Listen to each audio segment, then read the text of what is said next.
Moving on now, and the sexual abuse scandal engulfing Israel's ultra-Orthodox community is widening, with a radio host named as the man who's facing numerous accusations of abuse.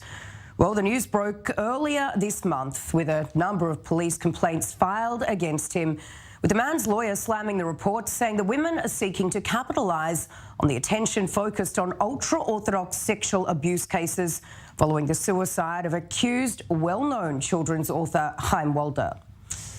And from on this story, let's bring in Orthodox activist for women's rights, Shoshana Keats Jaskoll. Shoshana, thank you so much for speaking to us today. Firstly, what more can you tell us about this specific man, the radio host, and the accusations against him from a slew of women?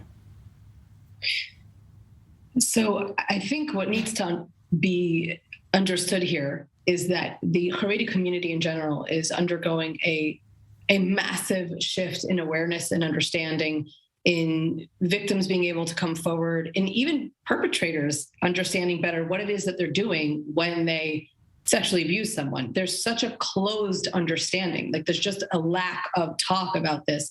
And so Chaim Walder's, as you mentioned, his exposure and his suicide really, and the subsequent, by the way, Haredi response to that, which was to say no more silence, no more silencing victims, no more saying that we can't talk about these things. The Haredi street was done. They were done with the silence. And so now you're going to see, I believe, and experts believe, many, many, many more people coming forward and having the strength to say, I was hurt, this person hurt me, and I want you to do something about it and protect my children now.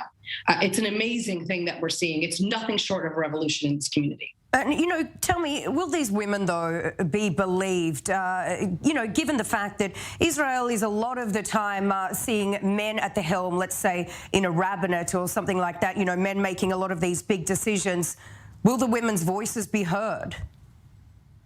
I do believe that you should just know that, unfortunately, there's a lot of boys who are hurt as well, because the community itself is very gender segregated. And so the opportunity actually arises a lot more for men to do this to little boys.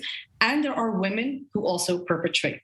And one thing that we saw through this whole Chaim Walder thing was that the victims are coming forward and they're saying, this person hurt me and you didn't say anything, but I'm not going to allow this to occur anymore.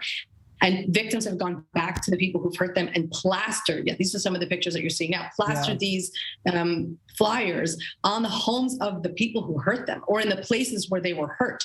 And they also, by the way, went to rabbis and said, you need to speak out. The first flyer was this with the little girl.